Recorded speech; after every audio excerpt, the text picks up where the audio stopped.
for up to 87% off products that'll make you the hottest part of summer.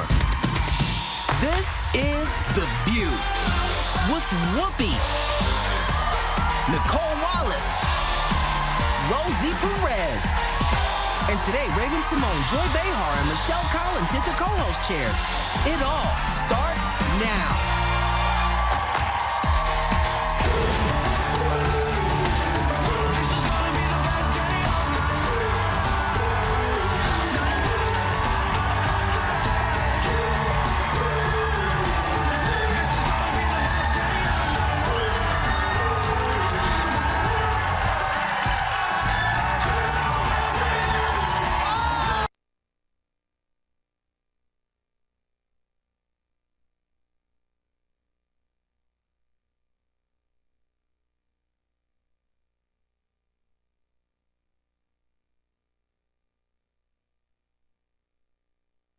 Happy to see you again. Thank you. I'm so happy to be back with my favorite people. Yeah, we're glad. We're glad. Our table looks better with all of you here at it. She sits in the middle. It's like, you know, bottles. It's like a Hanukkah menorah. Like just right in the middle, and then everyone follows. I love it. Perfect. Perfect, right? That's perfect. True. So Whoopi will be back.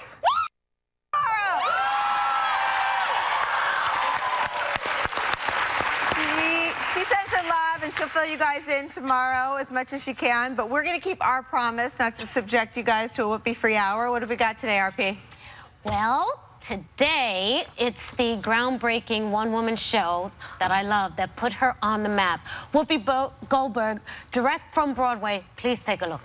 I was on the beach with like all my friends, or like all my friends were with me. I don't know, we were all together. I'm like, this total hunk-ola, okay? This total hunk comes over to me, and he goes like, hi. And I was totally not ready for like this heavy conversation, okay?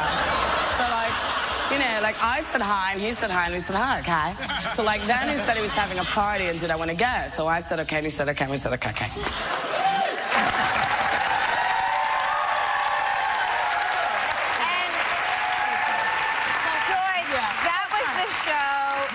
Nichols saw, right, that really launched her career. Mike Nichols told me that when he saw her do it at La Mama, which is a small theater, he cried when he cried. Not because some of it is very touching in that show, and he cried.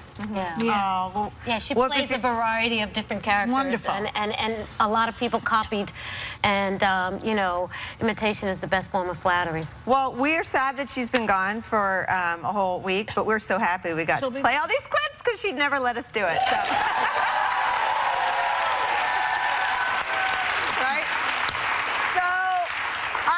Show you guys something. I sent this to you last night. I have a picture that in one iPhone photo shows every man in the world why their wives don't trust them with their toddlers. Take a look. That's my husband throwing my 3-year-old above him in the swimming pool. That's such a guy thing. Yeah, and of course all my arguments about the fact that he could snap his neck. My husband's answer was, look at his face, he's so happy. It's not very synchronized swimming. I like it. It's called toddler tossing. It's a game. I don't fight with my husband. Oh, sorry. Go ahead. I don't either, except about this stuff. Yeah. I fight with Steve only about driving. Yeah.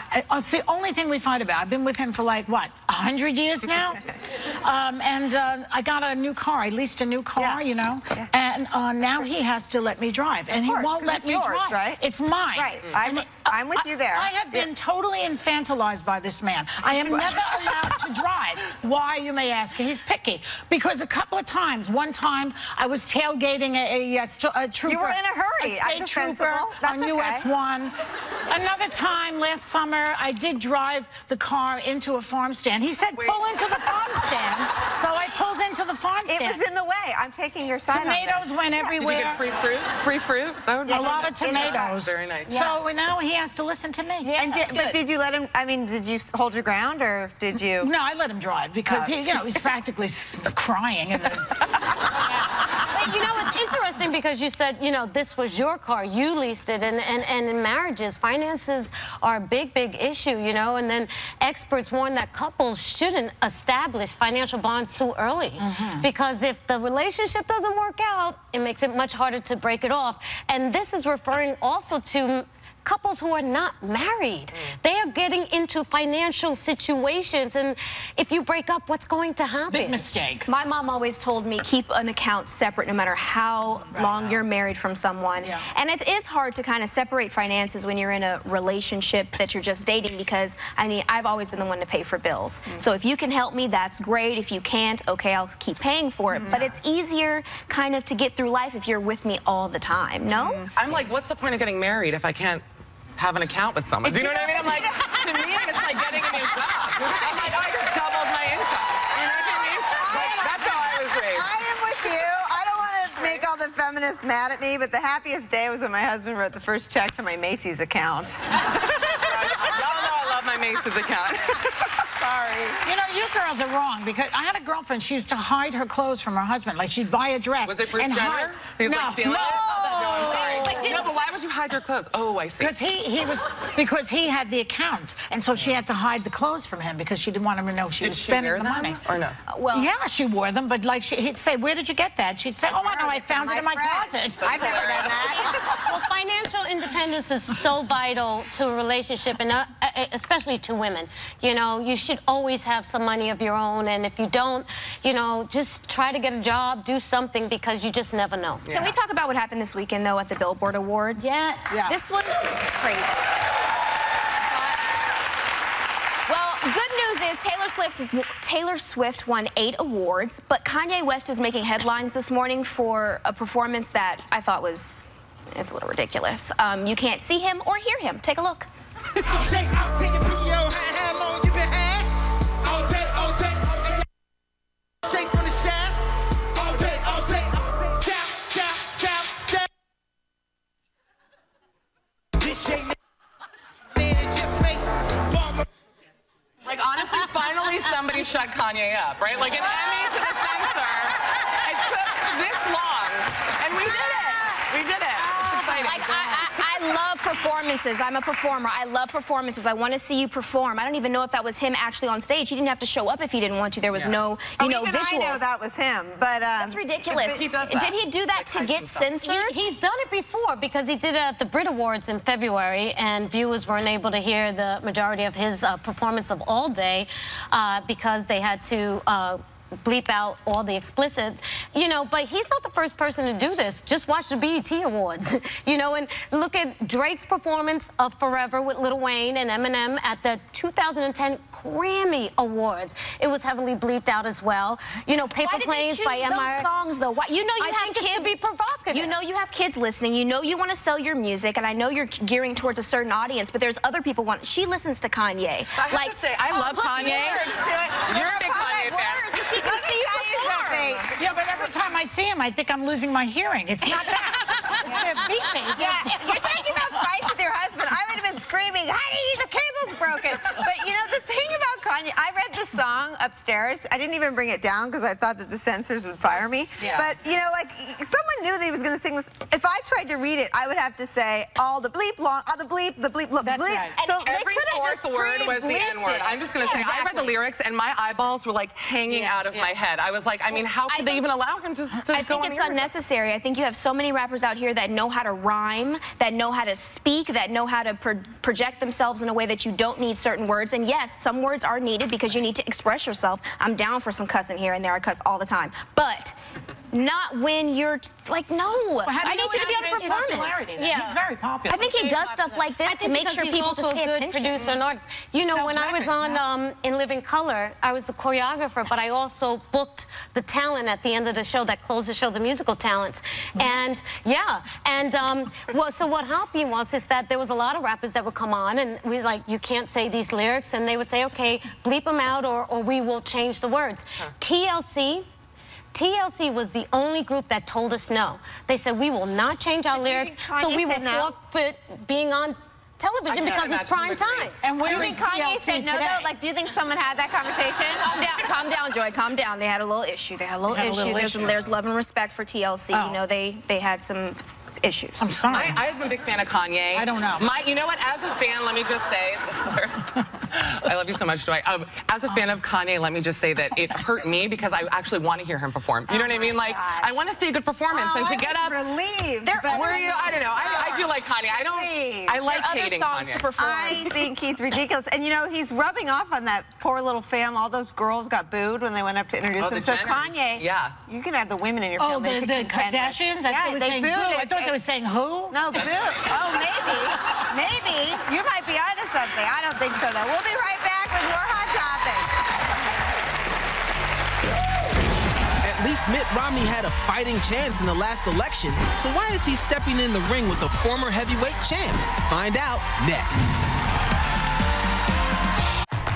Stay tuned for Must-Have Monday Beauty Bonanza. We partnered with vendors to save you up to an absolutely gorgeous 87% off products that'll have you bringing the hotness this summer. Welcome back, everybody. We were just talking about the controversy surrounding Kanye West, but did you guys happen to see Saturday Night Live this weekend? I saw Saturday Night Live. You guys, we can't even show you comedian Louis C.K. doing his monologue on Saturday Night Live where he joked about child molestation. It was pretty intense, and the reaction on Twitter was actually, I would call it divided. A lot of people were offended by it, but then fans of his who watch Louis on FX and they know his stand-up, they know that that's him. I mean, that is who he is. It was hilarious. It was hilarious. Yes, it's a very sensitive topic, but I think that's what comedians are supposed to do, touch on sensitive topics and make some type of joke about it. He's not promoting it, and he's not saying he did it. He's not promoting it whatsoever. So you wouldn't say that he's similar to Kanye and that he's looking for attention? That would not be. I would say he's a comic. Comedian is different. A comedian is different. Do you have anything that's out of bounds for either of you? No, I say the F word a lot. Yes, he really does. I mean, so do I, but I'm not funny. I mean, you know, but there's nothing sacred. There's nothing you would make a joke about. When I first started doing stand-up, I think I tried to push the envelope a lot because I would see, you know, Sarah Silverman doing it and stuff, and I thought, oh, that's kind of my voice. And then the more I got into it, I realized, like, you know, as a Jewish person, here and there, I would make jokes about our history without going there. And I just realized after a while, it's not my voice. Like, it wasn't me. It has to be real. But, I mean, what do you think? Well, satire and comedy usually doesn't cause molestation. You know, then one thing doesn't follow the other. So it's not like he's being dangerous in it. If you're going to be if you're a molester, Chester the molester, then you're doing it. Whether somebody makes a joke about it. And just for our viewers, if you didn't see it, my husband and I watched it. I thought it was very funny, and I'm surprised to hear that it ignited so much controversy because this season, Saturday Night Live has completely pushed the envelope. They've made jokes about ISIS. They've made, and I feel like when you're watching Saturday Night Live, you know you're watching satire. But you know, remember when my dermatologist committed suicide recently, Dr. Brandt, and they were blaming a lot of the fact that he committed suicide on Tina Fey and Martin Short because they do a show on Netflix or something, on one of those, about a doctor who looked exactly like him, sounded just like him, etc. But satire does not cause suicide either. Well, but a lot of people said that Dr. Brandt was very If you think about Charlie Hebdo in Paris, it can cause homicide, obviously. That's a whole different. That's a whole other area of, you know, so it's a little tricky, the conversation. Yeah, I mean, listen, Louis C.K., my opinion, if he looked a little less creepy, people wouldn't be as mad about it. You know what I mean? He's a creepy-looking guy. Louis? He's a little creepy. He looks like a plumber. He's like a creepy plumber. Like, you know. I think he's got that thing we talked about last time you were here, that like dad bod. I think it's you, right? Maximum dad bod. And you catch fights too this weekend? Yes, and Louis C.K. is a big fight fan, and there was a great fight on HBO. Congratulations, Triple G and Roman Gonzalez. But the fight that everybody was watching was between Mitt Romney, former presidential candidate Mitt Romney, and former heavyweight champion Evander Holyfield for charity. Mitt Romney has a hot body. No, he's hot, right? Can I see him without his shirt on again? If he'd run like that, he would have won the White House. Well, you know what? Hot. The guy, Romney, he never learns. Don't go up against an African-American man. You're going to lose. Oh, my God. You're going to lose. Yeah, well, yes, his corner threw in the towel once. After that fake knockdown, that was a dive if I ever saw one. Mitt Romney got scared and started running around the ring, so his corner threw in the towel. His wife. threw in the towel. His wife threw in the towel. Let's talk about what his wife looked like. Did you see her, by the way? She had on like sideways hat. Do we have a picture of that? Her in like a hooded sweatshirt. Yeah, she was in costume, which our piece says is a major foul. But we got to get to this. My old boss, former President George W. Bush, gave his first commencement speech since leaving the Oval Office, and here was his message to SMU graduates.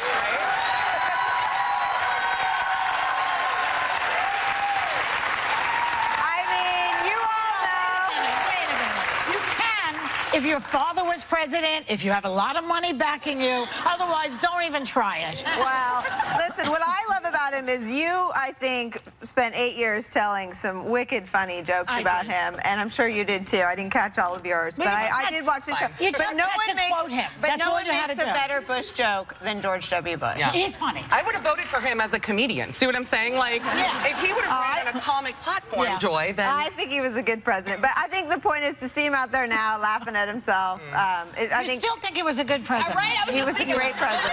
He was a great president. We'll be right back.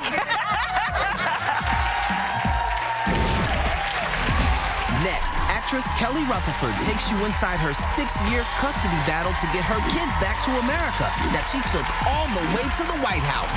Next. Kelly Rutherford has been locked in an international custody battle for 6 years. Take a look. When Kelly Rutherford first filed for divorce in 2009 from German businessman Daniel Giersch, their 2 children lived with her. Daniel remained an active part of their lives.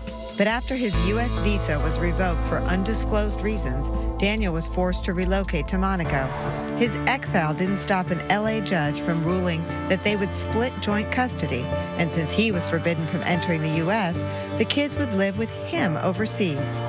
Kelly has been battling to get her children back to the States ever since, but her latest petition to the courts was rejected just a month ago. Please welcome Kelly Rutherford. Thanks for being here.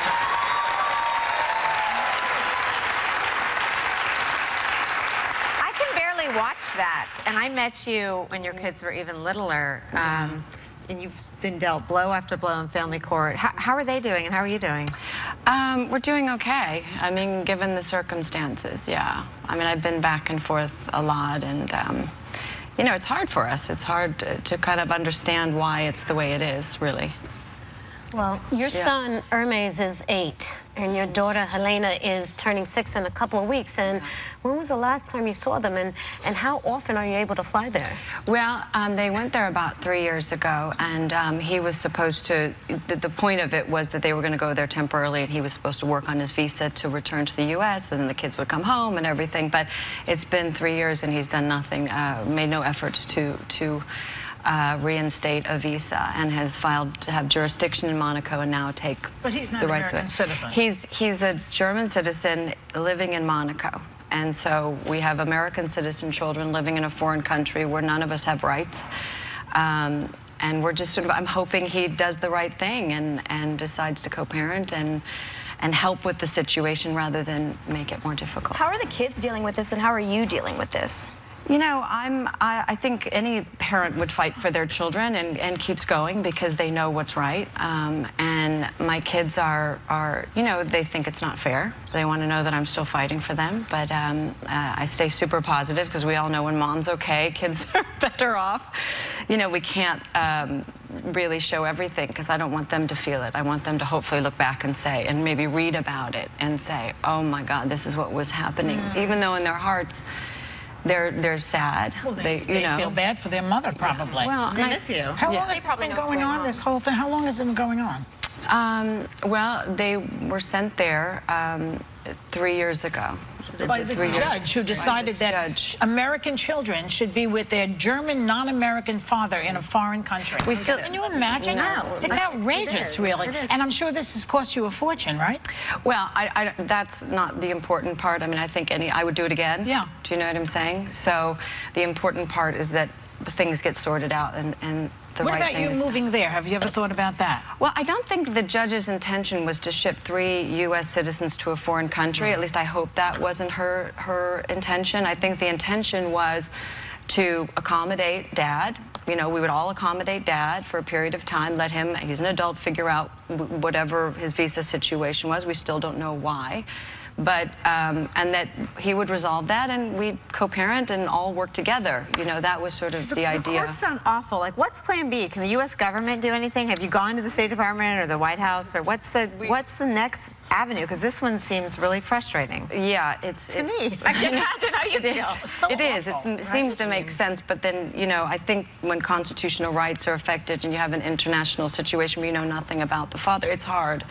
But the next step really was to petition the Obama administration to say, please help. I mean, one of their big things is that children should stay with their parents, and we agree.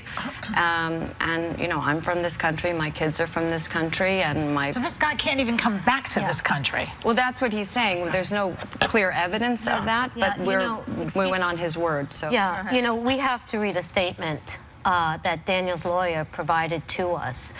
And the statements upon which the media frenzy and petitions are apparently based are fabrications. Daniel Giersch will continue to not comment so as to protect the privacy of the parties' children and continue to act in their best interests.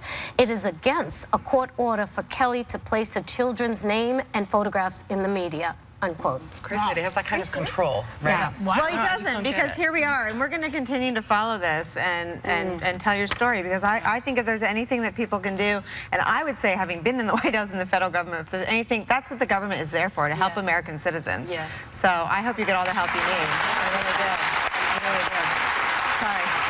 Yeah, maybe your fans, you know, that is, you know, advocacy goes a long way in this country, and maybe not just you, but maybe, you know, if your fans are watching, maybe they can write in on your behalf. I've had an incredible amount of support, and I think a lot of it is because this is happening to many people, not just me. I mean, I think, you know, because of what I do for a living, it's been very public, but I think that, you know, I've been supported by people from all over this country who either have been through it themselves or are terrified that it could happen to them. Is there an advocacy group for mothers like you or fathers who are trying to... We started an organization called the Children's Justice Campaign, which is really about the kids, because, I mean, the whole focus should be on the children, you know, and children should have rights. In court today, they have best interests, but really what they need are rights, the rights to remain in their own country. Doesn't he feel bad about the fact that their kids are away from their mother? He doesn't have any of that? It's like a German doctor, you know what I mean? Like, no feelings. I'll say it. We're going to stay on this. We're going to put information about the case, some background if you want to read up to it, and some background on the charity on our website. And we're going to have you back to keep us posted.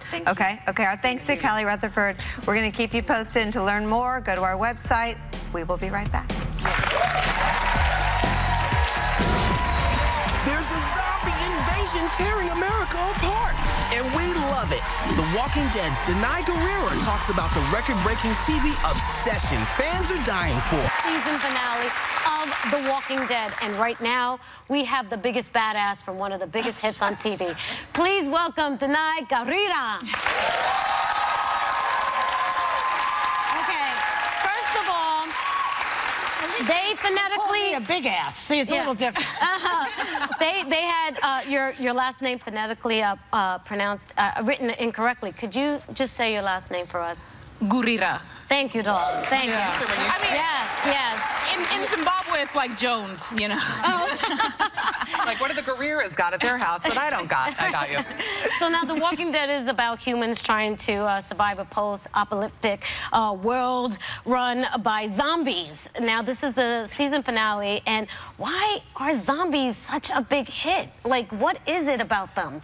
You know, I don't think it's all about the zombies. I think the thing about this show that, you know, wonderfully gives it such a great viewership is that it has something in it for everyone. Like, my 70-some-year-old chemistry professor father loves it because he's like, it's about people. Like, he's seeing what people would do in their most dire circumstances, what would happen when everything you know and you're used to just disappears. Your humanity is going to shift. And that's, I think, what's really fascinating to so many people. And then some people just love zombies. But I think the beauty of the storytelling that we get to do is really exciting. Well, and that's how you tell the stories, because you bring such a human spirit to the screen, as well as the rest of your cast, too. Yeah, I mean, I'm with the most phenomenal cast ever.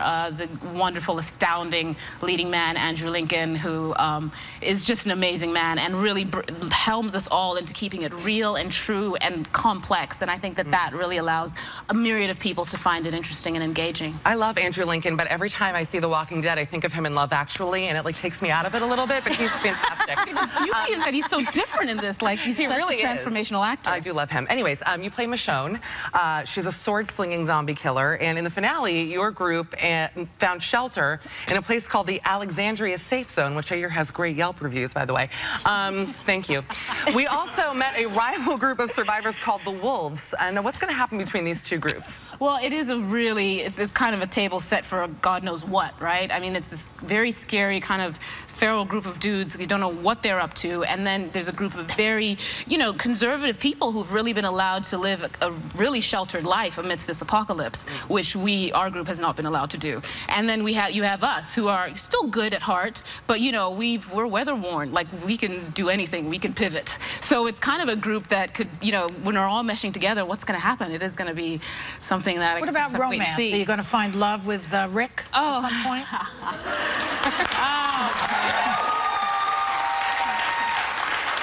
You know, what I so appreciate is I keep getting that question, which means I guess folks want Michonne to get some loving. And I appreciate it. Yeah. With whom we don't know, you know, when we don't know, but what's great is that I think Michonne and Rick have a very intimate friendship, and they see each other and they get each other. And this season they had an unsettled moment where they were on different pages, but conflict really allows, I think, a stronger friendship. But the beauty is they'll always be very good friends, I believe. Well, you know what's so wonderful about you, and what we appreciate is that you're working with this amazing organization, one, to end poverty, especially amongst women and girls. You know, tell us about it. Yeah, the One Campaign is an amazing organization, of course, founded by Bono and Jamie Drummond and others, and it's across 3 different continents. And the beauty of it is it's not about charity. It's really about advocacy. Their focus is justice. How do we get justice in this world and get the most disadvantaged to a better place and eradicate extreme poverty? And the focus right now is on women and girls, specifically in sub-Saharan Africa, which, of course, naturally is very dear to my heart because I'm Zim-American. I'm Zimbabwean by heritage and upbringing and American by birth. So really to see the work that they've been doing in Africa and working in Europe and the United States to garner more and more activists just like you and me is so amazing, because they're creating a community that's one and that's active. Last week, the One Campaign kicked off your Poverty is Sexist campaign, and you asked people all over the world to do something special to show their solidarity. Can you tell us about that? Yes, it really is in solidarity with all the women activists in Africa who are really looking to get the poverty issue put into real perspective, which is really that it's about women and girls. Women and girls are disadvantaged largely in the poorest parts of the world. So this gender gap causes it to be factual that women and girls are actually the poorest people in the world. And so we have to focus on the gender gap and their lack of opportunities, their lack of being able to reach their fullest potential in order to eradicate poverty. So the beauty of what they're doing is they're really galvanizing behind women activists from the continent. Even Bono himself has said, I'm letting the African woman and girl be the face and the voice of this organization. Stepped back? He stepped back. First time that's ever happened. I like that. I love Bono. I'm a big fan. He's astounding. He's the best. And so it really does allow these voices to come through. There's an amazing song that came out, 9 amazing African women artists called Strong Girl. It really gives face and voice to the issue. How can you buy that album? Oh, it's online. It's online. And it's an amazing piece of work. And then in solidarity with that, all of you and all of us can do something very simple, which is called a Strengthy. And so far they've been 22,000 of them. We are getting you hot for summer on Must Have Monday Beauty Bonanza. We've partnered with vendors to offer you up to 87% off of these items while supplies last. And here to take us shopping is lifestyle contributor and part of our ABC News family, Rachel Smith. Hello. Love to go shopping, especially when we have deals up to 87%. Yeah. We're talking beauty today, and gold is in the mix with our theme for our first 2 products. I love this as a theme because I'm super cheap. Like, if it's not at CVS, I don't buy it. Well, girl, I love this. We got luxury at a discount today. So first step, we have Luxury Skincare by Donna Bella Cosmetics. Now, luxury is no stretch here. Ooh, because these products can contain genuine 24-karat gold. Really? Yeah, really. For your face? For your face, girl. Who knew? Okay. Right? I mean, I've always thought gold is beautiful. I like wearing it. I love sporting it. But hey, it has benefits like rehydrating, getting that skin glow.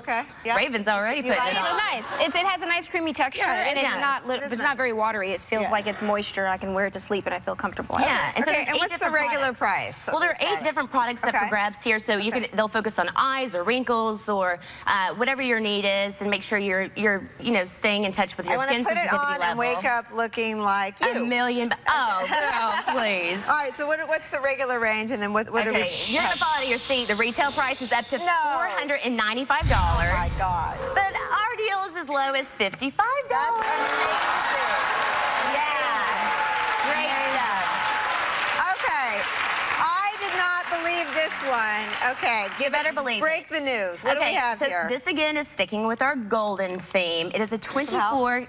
Yeah, you put it. No, go ahead, keep going. Okay. 24 karat gold facial mask by ISO Beauty. Oh yeah. Okay. Now, under normal circumstances, you would wash your face. I missed an eye. Don't get the lashes. Are you okay, Nicole? I look like the man in the Iron Man. But Raven. Can you breathe? Can you breathe? Now, this facial mask, under normal circumstances, you would wash your face. Oh, girl, you are rocking that. It looks nice. I mean, RuPaul would love me right now. You look like you're on Star Trek. Okay, I can't believe the regular price. Break it to us. Yeah, the regular price for this is $300. So much. Oh my God. Our deal, $59. Hey guys, you get not one with this, you get 6. Wow. Yeah. $59? Yes, exactly. How do I know when to take it off? I'll tell you. You'll leave it on. A few more minutes, honey. But actually, you'll leave that on for like 20 to 40 minutes. So it's a great product. Okay. All right. Now what's this one? I love that, love. This right here, these are innovative skincare solutions by Fusion Beauty. Quite good. And guys, yeah, you got like 30 more minutes to go. Exactly. Okay, what do we have here? All right, these are basically the best kept secret, I feel like. These are primers, and I feel like every woman Tell us real quick, what is a primer? I never remember this step. You have to, because they're gonna have, it'll have your makeup looking smoother, your makeup lasting longer too. And we've got 3 different options up for grabs, so like an anti-wrinkle, redness, and a brightening one. Then there's also over here a nip line erase. And that line erase. I know, you gotta say that really carefully. Really carefully, or we'll get bleed. Like a nip? Nip. No. Yeah, I kind of thought the same. Nip flip. Comparing her. I think so. Oh, you look beautiful. The gold's getting to your face, but yeah, look at that. I like this. I like it. Okay, what's the products? They look fancy. Retail up to $45, and our deal is as low as $18. Wow. But like Pro-Line nip, like nip tuck. Yeah, and like nip those bad boys, you know? Running out of time, we saved the best for last. What do we have here? Okay, we've got hair kits from Hair Bite Moses. And these are 2 different kits offering up here. An anti-frizz one, and then there's also a styling kit. Okay. So the styling kit, you get 3 products. The anti-frizz, you get 4. Okay. And and this looks like the expensive stuff in a salon. What's the regular price? I mean, this guy is someone who works with celebrity clients and everything, but the retail price is up to $150. Oh, wow. And we've got it for? Hey, as low as $40. Wow. Okay. We're almost out of time, but everybody loves a new... Oh my gosh. You can't go wrong with a hair tool, right? Okay. And this is a digital curling wand here by PYT. Okay. And it's easy breezy. It's foolproof. Okay, we're full price and deal price. We're almost out of time, Rachel. What do we got? $300. Oh my God, I would never for retail price, but our price, check it out. It's going to be $39. Wow. Okay, guys. That's great. Our thanks to Rachel Smith and to Raven for trying everything to help our members of our audience become even more beautiful than you already are. You are all going home with offerings from each of these companies. For more information...